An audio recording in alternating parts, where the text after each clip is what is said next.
Olá, tudo bem? Eu deixei a gravação começar aí antes de sentar na frente do computador para você, né, para o meu cabeção não ficar atrapalhando a mensagem que eu queria que você, né, recebesse.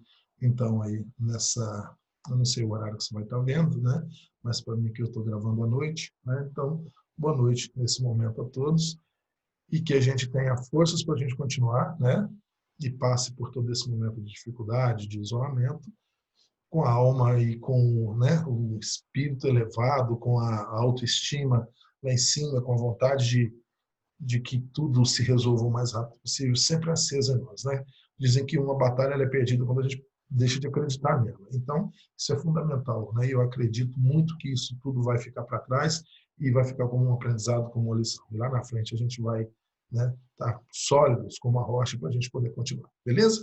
Falando em continuar, meus queridos alunos do segundo ano, meus maravilhosos do TEL, a gente vai continuar exatamente onde a gente parou, né, que foi aqui na política de alianças, correto? A gente estava compartilhando com você esse slide da política de alianças, que falava sobre os dois lados que se uniram, né? Lembra que eu disse para você que era um jogo de interesses e que os interesses congruentes, aqueles que podiam caminhar juntos, se aliaram formando duas,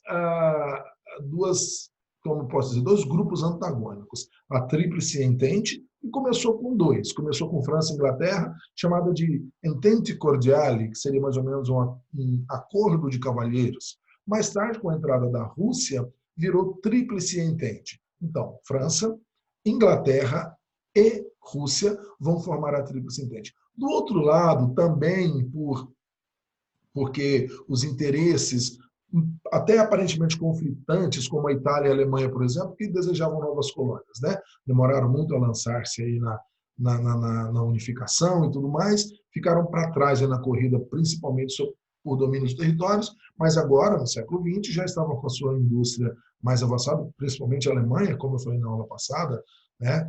Ela tinha já concorrência aí com a Inglaterra, que era toda poderosa da Revolução Industrial, então no comércio internacional, sobretudo na Europa, ela comandava, e a Alemanha já começava a ver a produção de aço da Alemanha superior ao da França, superior ao da Inglaterra, superior inclusive das duas potências juntas, França e Inglaterra somadas. A Alemanha produzia mais ferro e aço, né? Então isso tudo incomodava. Então a Alemanha e a Itália, elas vão mais ou menos se juntar. Lembra daquela frase, o inimigo do meu inimigo é meu amigo? Então, o Império Austro-Húngaro, por sua vez, né, tentava dominar os povos eslavos ali, aquela região da Península Balcânica, ampliando o seu território e, logicamente, sua área de influência. Então, se uniram na Tríplice Entente. Então, nós temos dois grupos bem claros aí. A Tríplice Entente, França, Inglaterra e Rússia. A Tríplice Aliança, Império Austro-Húngaro, a Itália e a Alemanha. Então, tá aí. Por que a faca nas costas? Porque não são grupos que estão unidos por afinidade, porque são irmãos, né? São grupos que querem se ajudar, que têm um objetivo nobre. Negativo, são grupos que estão unidos para aglutinar forças contra um inimigo em comum, mas que a qualquer momento podem se voltar, como aconteceu com o caso da Itália, que abandona a Tríplice Aliança e passa para a Tríplice Entente logo no começo, né? Logo por volta de 1915, beleza? Então, continuando aqui, vamos lá. Nós temos aí o estopim da guerra, gente. Estopim é aquela pontinha da bomba onde a gente risca o fogo. Né? Tem uma bombinha, lembra daquelas bombinhas, traque, que a gente brincava nas festas juninas? Então, você pega o fogo e tem uma pólvorazinha que está num ponto seguro, né? Pelo menos em tese. Aí você não vai pôr fogo no meio da bomba para explodir na sua mão. Você põe fogo no estopim e joga, não é isso? Então, o estopim é o que leva o fogo para dentro da pólvora que explode. Qual é o estopim da guerra? O que leva a guerra a eclodir? Nós temos aí uma situação interessante. Nós temos a Sérvia, que é um pequeno país eslavo, que é a pedrinha no sapato do Império Austro-Húngaro. Por quê? O Império Austro-Húngaro, como eu falei para vocês, tinha aquele projeto de ampliar o seu domínio sobre a Península Balcânica, sobre os povos eslavos. Já anexava vários territórios e desejava ampliar essas anexações. A Sérvia tinha um projeto contrário, o projeto Grande Sérvia, que é um projeto ambicioso, até pelo tamanho da nação, pelo poder bélico tão pequeno que a Sérvia tinha, né? população também pequena, porém a Sérvia tinha um respaldo de quem? Do Império Russo. É o protecionismo da Rússia. A Sérvia era aquela pequenininha que provocava grande o Império Austro-Húngaro, mas que tinha por trás salvaguarda do Império Russo. Então, o que a Sérvia, como é que era essa provocação? A Sérvia passava o tempo todo, né, declarações bem fortes sobre a não dependência do Império Austro-Húngaro, para que as nações se libertassem, que elas não permitissem ser anexadas voluntariamente, como aconteceu com várias nações. A Sérvia, então, ela incitava os povos eslavos a se rebelarem, sejam os dominados já pelo Império Austro-Húngaro, anexados, sejam aqueles que ainda não foram anexados. Então, a Rússia gostava disso, porque, de uma certa forma, isso ia de encontro ao seu projeto, que é o pan-eslavismo, que é o domínio de todos os povos eslavos, sobre a benéfica bandeira da irmã Rússia, né? O projeto do pan-eslavismo, lembrando o que a gente falou isso na aula passada, pan vem do grego todos, né? Pan, todo. Pan já é toda a terra, né? Pandemia, doença que afeta todos. Então, pan-eslavismo é o controle de todos os eslavos. Esse projeto vai chocar, logicamente, com o do Império Austro-Húngaro, que também visava isso ali na Península Balcânica. Gente, todos os conflitos que nós assistimos até agora, no vídeo anterior da aula passada, vão agora se encontrar. Todos esses interesses, todos esses conflitos, todos esses choques vão se encontrar agora. Choque de intenções, né? Essas políticas protecionistas, o revanchismo francês lá contra a Alemanha, aquelas crianças que desde cedo, lá nas primeiras cartilhas escolares, já aprenderam a odiar os alemães, agora adultos, né? Desde o século XIX, que vem essa pendenga aí da Guerra Franco-Prussiana, agora isso tudo vai explodir em um atentado que acontece na cidade de Sarajevo, capital da Bósnia.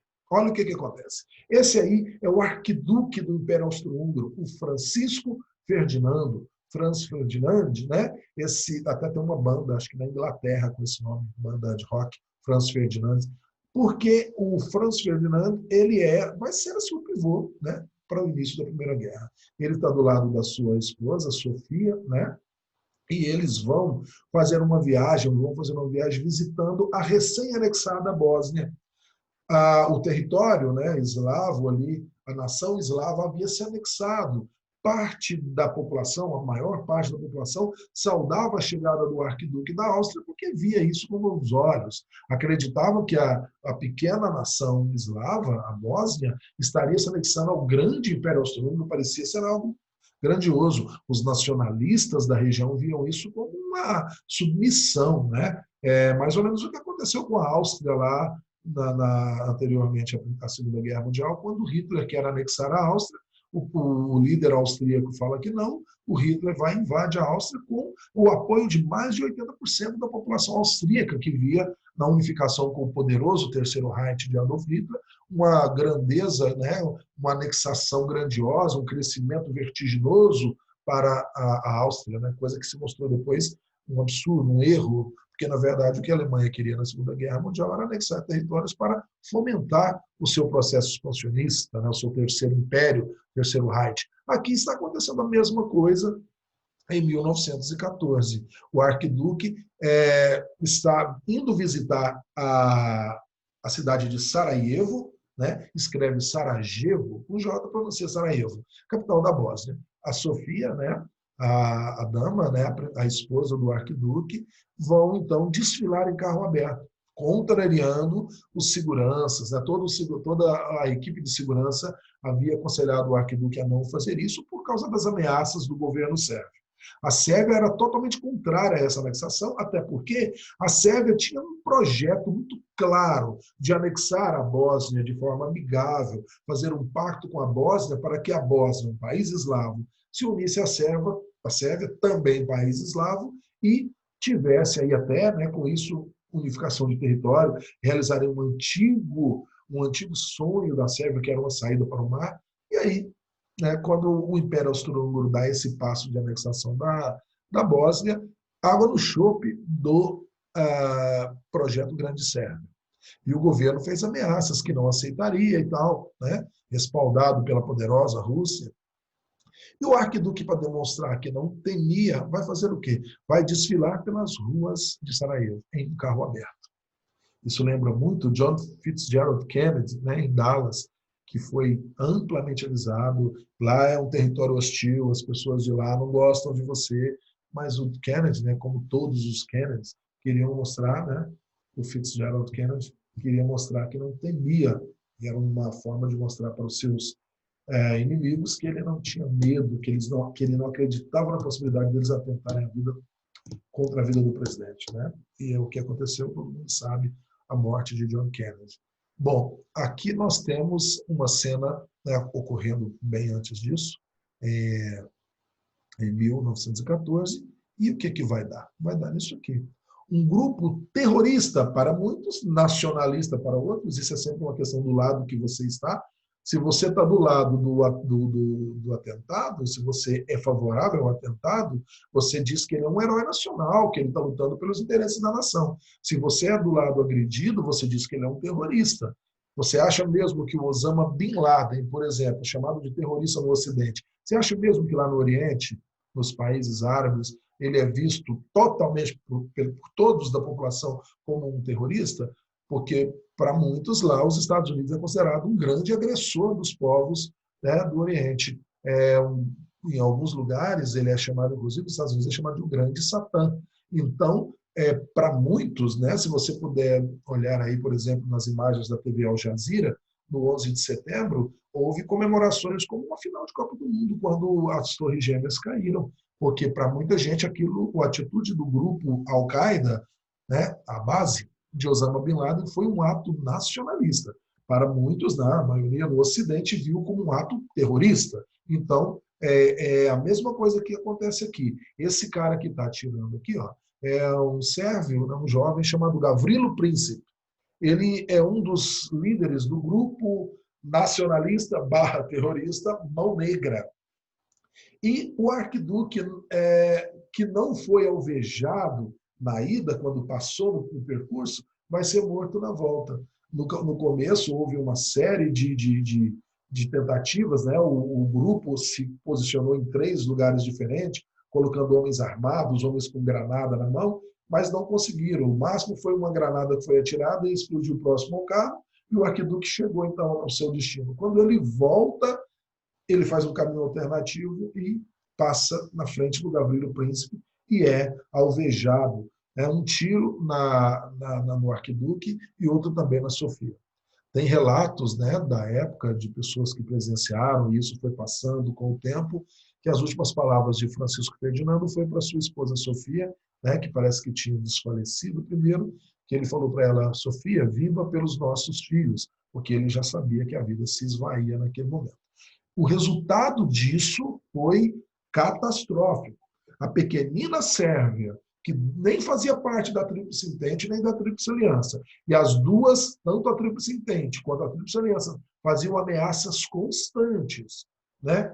O que acontece? A pequenina Sérvia, sabe quando tem 2 galeras querendo brigar e ninguém tem coragem, que todo mundo é fortão, perigoso e tal? Vem um baixinho lá que nem sabe brigar, vai lá e dá um chute e corre, e todo mundo vai defender o baixinho? Pois é, aí o que aconteceu? Foi exatamente isso. A pequenina Sérvia agride. O governo sérvio afirma que o atentado não tem nada a ver com o governo, apesar de que o governo sérvio financiava o grupo Mão Negra. Mas o governo sérvio afirma que o atentado foi uma coisa, né, que não partiu, não foi organizado pelo governo. Bom, então o que acontece? O desejo de anexar povos eslavos, o desejo de poder pôr fim a essa pedrinha no sapato chamada Sérvia, que vivia provocando o Império Austro-Húngaro, já era grande. Então, o que nós vamos ter aqui? No dia 28 de julho de 1914, o Império Austro-Húngaro então declara guerra à Sérvia. Quem era o grande protetor da Sérvia? Tocou na Sérvia, mexeu com a Sérvia, mexeu comigo? A Rússia. Olha aí, 31 de julho ocorre a mobilização maciça de tropas russas em defesa dos sérvios. Para o Império Austro-Húngaro, ele estava apenas fazendo justiça, atacando, né, a Sérvia, que não concordou com uma série de exigências feitas anteriormente. O governo austríaco propôs aí algumas medidas para que a Sérvia pagasse pelo que fez. E é claro que as medidas eram extremamente boas para um lado e ruins para o outro, né? É o que se diz de acordo unilateral, quando é bom só para um lado, e a Sérvia, logicamente, não concordando, o Império Austro-Húngaro se sente no direito de atacar a Sérvia. A Rússia, que protegia a Sérvia, declara guerra ao Império Austro-Húngaro ao levar as suas tropas, né, em direção à Sérvia. 1º de agosto, um dia depois, a Alemanha declara guerra à Rússia. Por que a Alemanha declarou guerra à Rússia?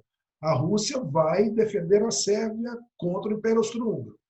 A Alemanha faz parte da Tríplice Aliança. Se atacou o Império Austro-Húngaro, mexeu com a Alemanha, que tinha um pacto, juntamente com a Itália. Só que a Itália ficou quietinha nessa hora. A Itália falou: não, eu acho que isso aí não tem nada a ver com a nossa aliança. Isso é uma guerra lá entre sérvios, né, e austríacos, não tem nada a ver com a gente. Os que entraram, a Itália preferiu ficar fora. Então, a Itália declarou neutralidade. 1º de agosto, a Alemanha declara guerra à Rússia. 2 de agosto, a França, que está ligada a quem? A Rússia, né? A França envia seus exércitos em apoio à Rússia. 3 de agosto, então, a Alemanha declara guerra à França.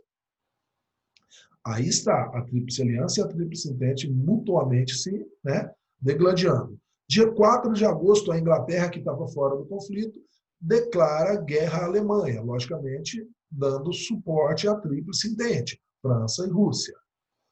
A Turquia e a Bulgária, que não faziam parte nem de um nem de outro, né, mas simpatizavam com o projeto alemão desde o passado, eu falei para você da ferrovia Berlim-Bagdá, a Turquia e a Bulgária, aos poucos, não foi igual ali, ó, 28, 31, primeiro, 2, 3, 4, não. Aos poucos, a Turquia e a Bulgária vão se envolvendo, né, fortalecendo o exército alemão. Em 1915, a Itália, que havia se declarado neutra, vai entrar na guerra. Por que a Itália, que não tinha entrado do lado da Tríplice Aliança, resolveu entrar do lado da Tríplice Entente? Lembra, gente, desde o começo eu falei isso para vocês, a Itália, o objetivo dela nesse conflito era adquirir novas áreas, aumentar a sua área de expansão ali de colonial, buscar matéria-prima, mercado consumidor, né, para o seu crescimento econômico, das suas indústrias, o mesmo objetivo da Alemanha. Então, a Itália parecia que entrar do lado da Tríplice Aliança ia ser um bom negócio. Acontece que França e Inglaterra oferecem um acordo que aparentemente é vantajoso. Se a Itália permanecesse do lado da Tríplice Entente e não da Tríplice Aliança, ao final do conflito, ela seria agraciada com áreas, né, com território, com colônias. A Itália, então, muda de lado, apesar de que a chegada da Itália na Tríplice Entente não foi um diferencial assim, grandioso que pendeu a balança favorável para a Entente e nem foi tão ruim para a Tríplice Aliança a ponto de que ela se desequilibrasse. Não, pelo contrário, o que nós vamos ter vai ser uma guerra longa de equilíbrio entre as forças. Sabe aquela balança? Quando ela não pesa nem para um lado nem para o outro, ela está em equilíbrio. É o que vai acontecer na Primeira Guerra Mundial. De imediato, nós vamos ter aí a guerra dividida em 2 fases bem características. Eu costumo dividi-la em 3, seguindo algumas linhas de alguns historiadores e alguns escritores, porque a primeira fase dessa guerra é chamada de Primeira Guerra de Movimento. É a Primeira Guerra Mundial. O conflito se chama Primeira Guerra Mundial. A divisão da Primeira Guerra Mundial. Primeira fase dela, entre outubro e novembro, nos meses de outubro e novembro de 1914, é chamado de Guerra de Movimento. Por que, queridos, que tem esse nome de Guerra de Movimento? Porque as tropas estão se deslocando para o fronte. O que é fronte? Fronte é a frente de batalha. Fronte é onde elas vão, né, se encontrar. A Primeira Guerra Mundial ela vai ser uma das últimas guerras travadas nos moldes antigos. As guerras desde sempre, né, quando o Império Persa e o Império Grego se chocaram lá, nas guerras greco-pérsicas, as guerras romanas contra os germanos, contra os povos bárbaros, as guerras sempre foram em campo aberto. As guerras não aconteciam dentro das cidades. As declarações de guerra, elas eram feitas e as tropas se deslocavam com muita lentidão, né? As tropas romanas, os exércitos romanos, se as guarnições na época se chamavam legiões, as legiões romanas e seus carros de guerra se deslocavam e o exército oponente vinha também em direção para barrar. Então, é lógico que eles procuravam distanciar das suas vilas e suas cidades para que a guerra não acontecesse dentro dos seus quintais. A Primeira Guerra Mundial ainda segue muito, não totalmente, mas muito ainda dessa linha da guerra em campo aberto. Já a Segunda Guerra vai ser uma carnificina muito maior, porque vai ser uma guerra urbana, a guerra que vai acontecer dentro das cidades, né? Guerras de invasão. Então, essa primeira fase, chamada guerra de movimento, marca o deslocamento das tropas. É também nesse período que há um constante avanço e recuo no território, ora dominando, ora perdendo o território, ora avançando sobre o inimigo, ora recuando, né? Os franceses estão sempre no en aventure ou en arrière, né? Que em francês quer dizer para frente ou para trás. Avançar, recuar. En aventure, en arrière. Por quê? Porque lembra lá da musiquinha? En aventure, na quadrilha, na festa junina? En arrière, a gente fala. En aventure, vai para frente. Aventure, né? En arrière. Então, esse conceito francês de ir e vir. Durante a Primeira Guerra, nessa primeira fase, esse ir e vir acontecia à medida que um exército ia vencendo o outro. O que foi acontecendo? Houve um equilíbrio. Ao contrário do que muita gente pensou que seria uma guerra rápida, vou lá, mato os alemães e volto para almoçar, ao contrário do que muita gente pensou, não foi assim. As forças acabaram se equivalendo. E aí eles partiram para uma segunda fase da guerra, que, olha, se a primeira foi outubro e novembro, a segunda vai de novembro de 1914 a março de 1918. É a maior parte, é quase toda a guerra que termina em 1918 mesmo. Né? Virando ali para 1919, termina a Primeira Guerra Mundial. Então, a maior parte da guerra vai ser dentro das trincheiras. Aí a Segunda Guerra de Movimento, que é a terceira fase da guerra, eu prefiro não falar dela agora, porque isso aí é o fim do conflito. Mas dá uma olhada nisso. Isso é uma trincheira. Isso é uma foto mesmo de uma trincheira. Está vendo que são imensas valas cavadas no solo, rasgando a terra, e ali dentro ficam soldados. É claro que essa trincheira está muito bem estruturada, é uma coisa atual, né? Mas as trincheiras da Primeira Guerra elas eram bem mais rústicas. Esses sacos de areia que ficam aqui, eles passam em muito essa borda aqui da trincheira para que as balas do inimigo não atirem, não acertem aqui dentro da trincheira. E essas trincheiras vão rasgar a Europa. Vão ser trincheiras hospitais, trincheiras refeitório, trincheira dormitório. Tudo se comunica pela trincheira. As cartas que os familiares escreviam ao soldado ao longo da guerra, as cartas vinham pela trincheira. Lembra que eu falei que o Adolf Hitler era um mensageiro, um soldado que corria velozmente de trincheira em trincheira até chegar à trincheira alemã, que ele queria entregar ali um comunicado, ou carta, ou uma tática, né, de guerra, ou um avanço, ou um recuo, uma ordem do comando. Então, era isso que acontecia.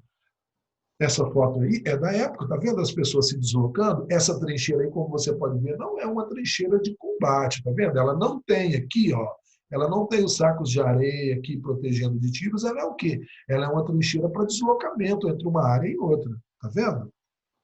O que levou a cavar trincheiras? Exatamente o equilíbrio entre as forças. Já que eu não vou avançar sobre o inimigo, eu também não quero que o inimigo avance sobre mim, eu vou segurar a minha posição, correto? O resultado das trincheiras, né, foi que a guerra se estagnou. Então, o que foi necessário? Foi necessário criar mecanismos para ferir, alvejar o inimigo que está intocado dentro de uma trincheira. E tinha trincheira austro-húngara, tinha trincheira francesa, tinha trincheira inglesa, tinha trincheira alemã, tinha trincheira austríaca, turca, e aí fora. Então, como chegar até esse inimigo? É aí que vai acontecer um avanço na tecnologia. A tecnologia para matar, ela vai aumentar, né? A tecnologia bélica.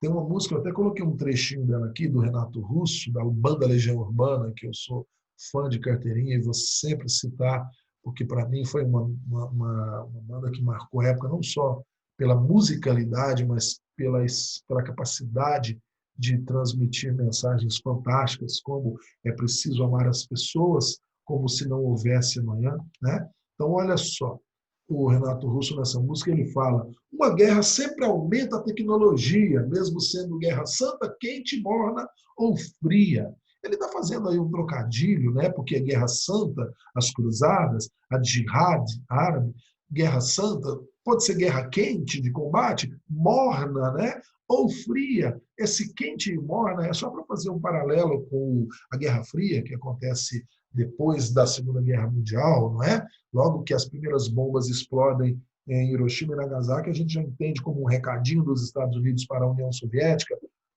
tipo, pare, né, com o avanço sobre Berlim, e aí começa aí um novo período. Então, uma guerra sempre aumenta a tecnologia. Por que ele fala isso? Porque, olha, gente, esse é o canhão puxado por cavalo, o canhão de tração animal de 1914. Foi com esses canhões que começaram os combates. Olha o que acontece já 2 anos depois.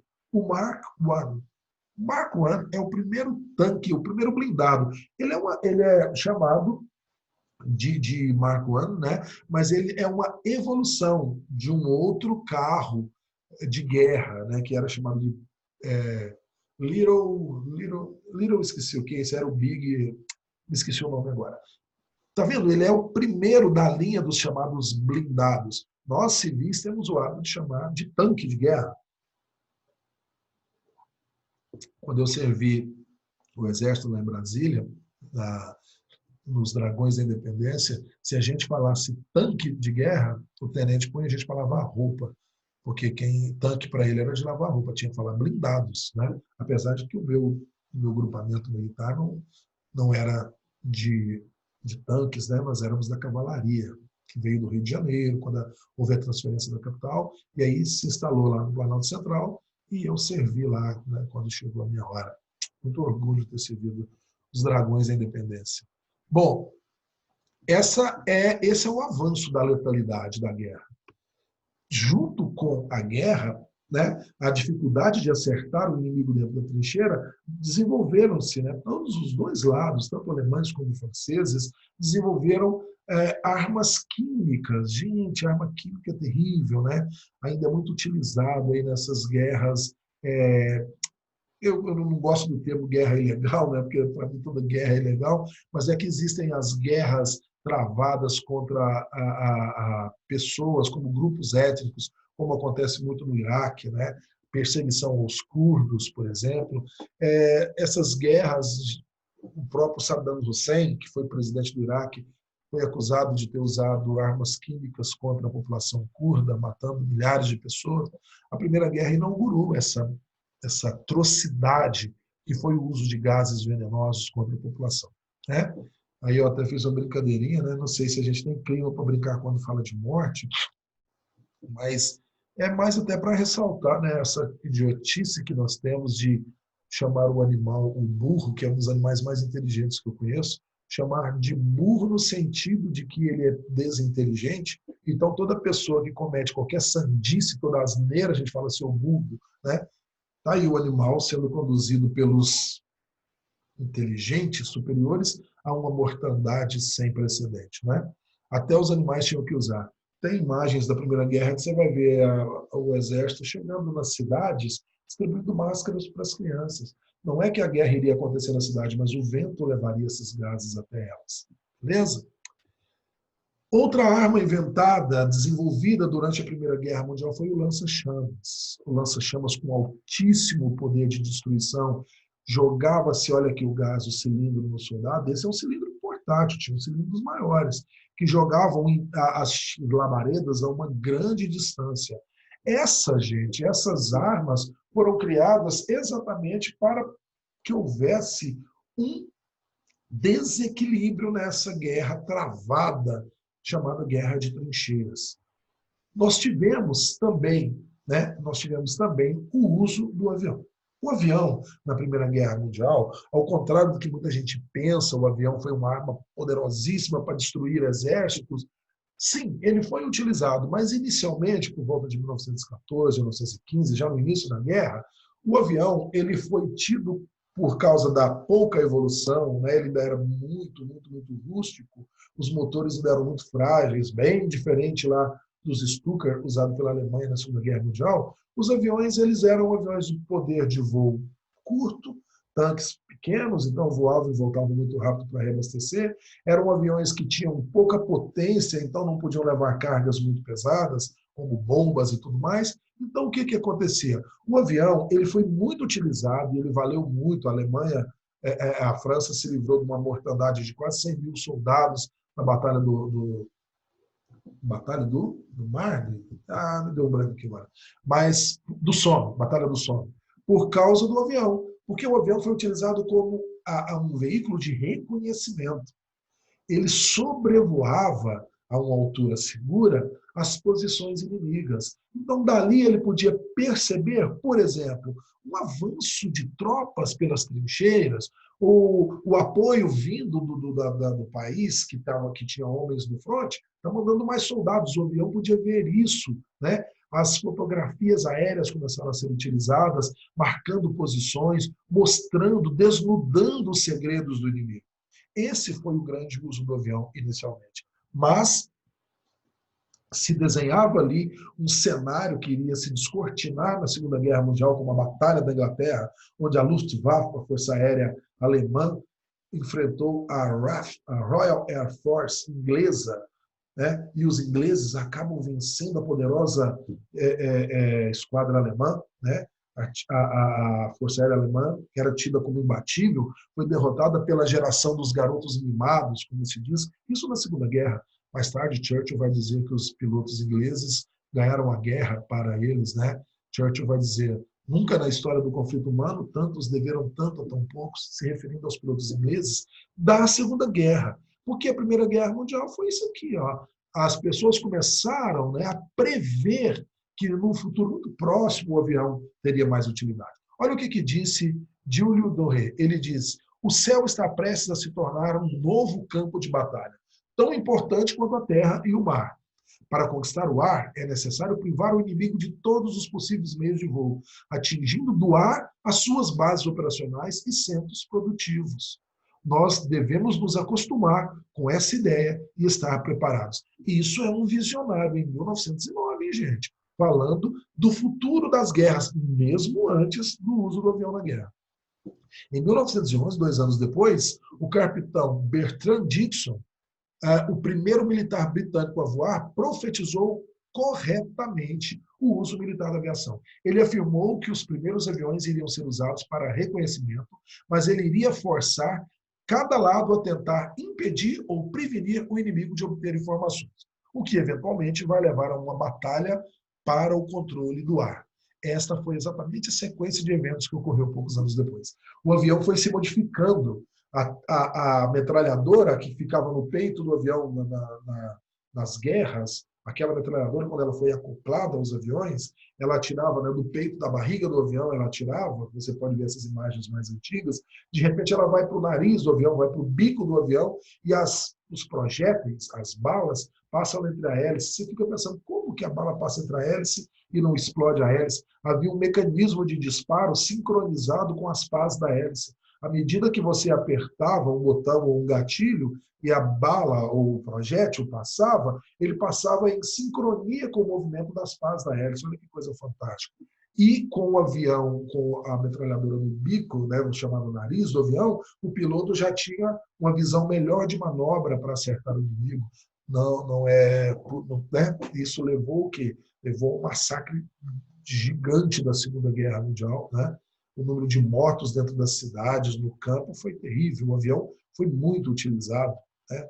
A grande invenção aí do nosso Alberto Santos Dumont, brasileiro, tem os americanos lá que falam que inventaram o avião, que voaram de estilingue, né? Falam que inventaram o avião, enquanto o nosso Alberto Santos Dumont realmente, né, com seu 14 bis, repaginou, né? Na Primeira Guerra Mundial foi utilizado mais o dirigível, né? Como o Zeppelin, né? Aquele gigante, lembra da banda Led Zeppelin, o Zeppelin de chumbo, né? Os Zeppelins, aqueles balões dirigíveis a gás, esses foram utilizados, mas mais também como reconhecimento. Voavam a grandes alturas. Alguns aviões, né, mais baixos chegaram a ser metralhados pela artilharia, que é os que atiram do chão, né, para cima. Beleza? Então, é isso. Com isso aqui, a gente encerra essa primeira parte da nossa aula da fase da tecnologia. Então, nós vimos o lança-chamas, nós vimos os gases venenosos, nós vimos os aviões, você viu o avanço dos blindados, né, de carroças puxadas, perdão, de canhões puxados por carroças, a imensos blindados que usavam esteiras. Olha, pensa na importância de uma esteira dessa para circular na lama ou na neve.